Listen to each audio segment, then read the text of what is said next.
Goldberg, President of the Board of the Centro Médico ABC, Mr. Mark Silty, Executive Director of the American School Foundation, ABS members and friends, welcome to the 152nd Annual Meeting of the American Benevolent Society. In 1868, a group of Americans came together with the purpose of supporting American citizens of good behavior who, due to illness or other circumstances, were unable to work or who might be in a bad financial situation. Today, 152 years later, the American Benevolent Society is still guided by that same principle. Our mission today is to be a benevolent community organization dedicated to help Americans in need.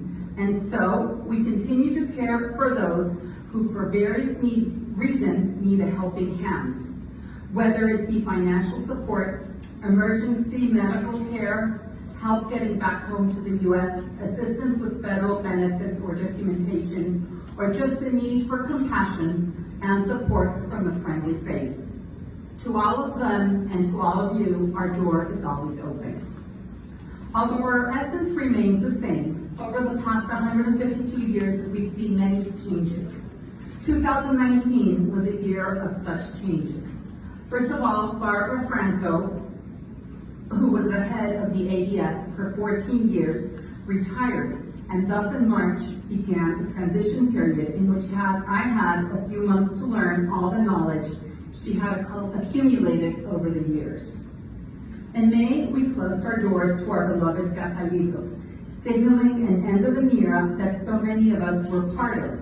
I am sure that many of you, at one point or another, browsed our shelves or bought any number of books.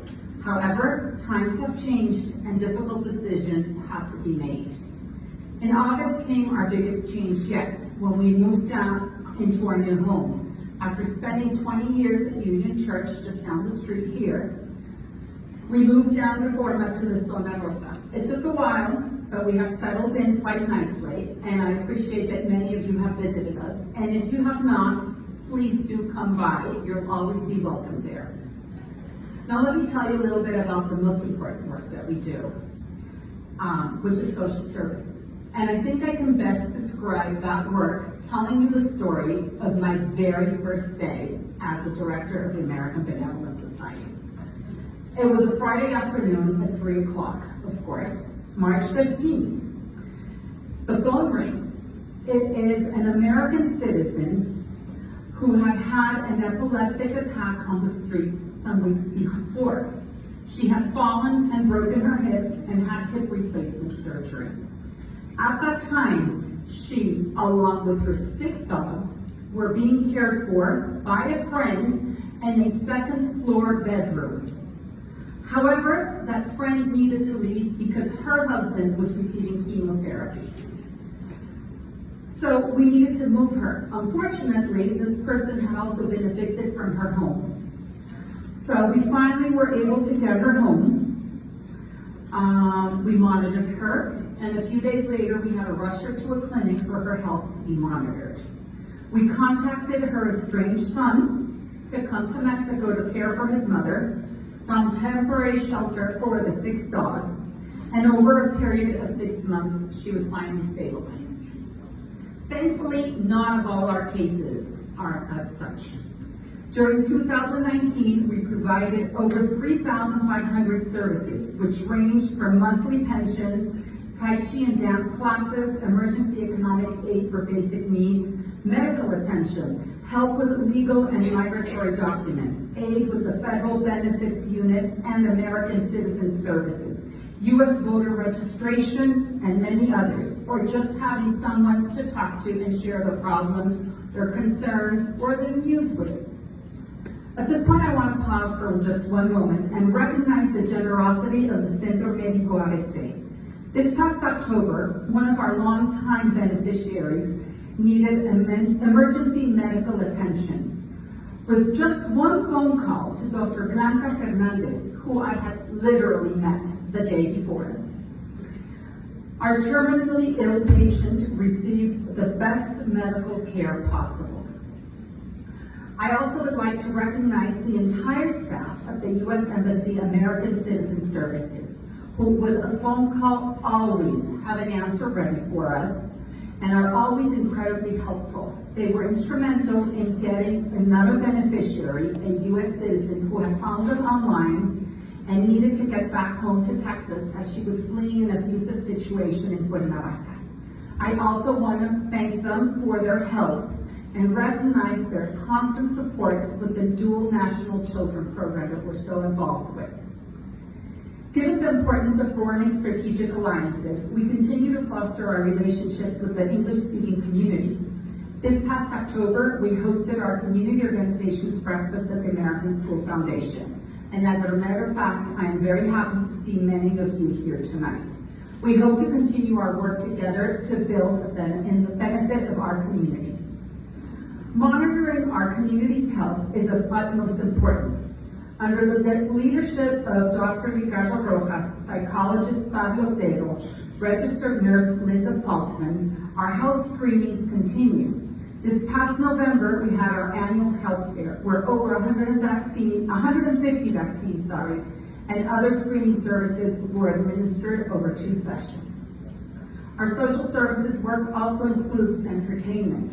We hosted our traditional lunches celebrating Valentine's Day, Mother's Day, 4th of July, Mexican Independence, Thanksgiving, and of course, Christmas. These events are a great opportunity for our communities to spend some time together. If you have not had a chance to attend, I strongly suggest and I invite you to. The American Cemetery, established in 1898, is and has always been our main source of income. Under the leadership of Jorge Sandoval and his staff, as well as the cemetery administrator, as well as the cemetery committee co-chaired by Francis Hutanos and Pedro de Coste, the cemetery enjoyed record growth in 2019. We continue to work to have the cemetery in top shape. This year, the team performed over 600 burial spaces, sold over 200 plots, and received about 15,000 visitors. As you know, the SAT, Sistema de Administración Tributaria, has published new regulations for nonprofit institutions. In order to adhere to these regulations and to maintain the nonprofit status of the ABS, under the guidance of Carl Kohler and Ernesto Ibarra, we modified our existing bylaws to comply with the new SAT requirements. These bylaws were approved at an extraordinary assembly this past November. Throughout 2019, we have worked very closely with the Junta de Asistencia Privada del Distrito Federal, having received 2 supervision visits and attending several meetings and workshops with them. We want to thank them for all their support and guidance, especially for the drafting of the changes to our bylaws. This year, we were honored to be included in the commemorative book, Las Centenarias de la Asistencia, published by the Junta de Asistencia Privada del Distrito Federal in honor of their 120th anniversary. The book showcases 29 institutions that have been in service in Mexico for over 100 years. We are proud to be the 6th oldest institution in Mexico and have been affiliated with HAP since 1902. I invite you to take a moment to look at the book as well as browse the beautiful memory table that was created for all of you by Genevieve Moshe.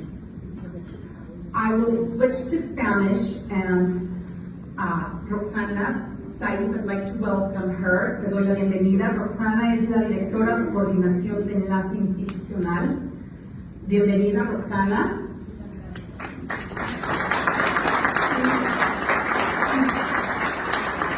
Quisiéramos, Roxana, que le extendiera nuestro agradecimiento al licenciado Carlos Madrid Varela, que exactamente hace 6 años en esta misma fecha nos acompañó por primera vez como director de la Junta de Asistencia Privada y ayer culminó su periodo. Asimismo, le deseamos la mejor de las suertes al licenciado Fernando Balzaretti y mucho éxito y siempre estará bienvenido. I can't end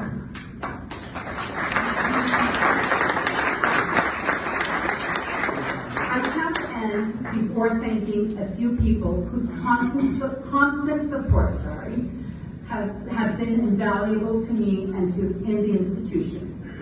First of all, I would like to thank the search committee and the executive board, but especially Bill Weiss and Francis Hutanos. Thank you for believing in me and giving me the opportunity to lead this great institution. To the entire staff, in alphabetical order, because it is difficult to put it any other way, Angela Camacho, Eduardo Ramirez, Genevieve Mosher, Maria Espinosa, Ernesto Ibarra, Pablo Otero, and Ricardo Rojas at the office, as well as Jorge Sandoval, Anita Arenas, Rafa Vega, and Rafa Fernandez from the cemetery for welcoming me with such open arms, guiding me along the way, and making me feel part of the family from day one. To Barbara Franco, who to this day is always available to take my frantic calls at any time of the day, asking about every possible detail imaginable, whether it is big or small, smart or not. Thank you for always having kind words and encouragement and advice. So thank you, Barbara.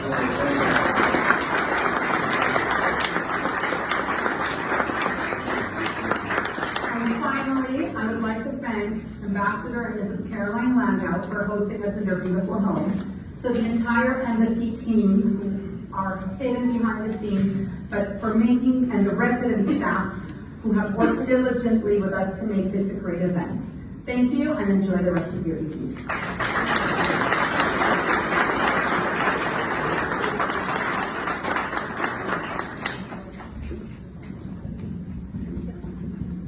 Thank you so much, Aliki. Now I'm going to invite Francis Hutanos.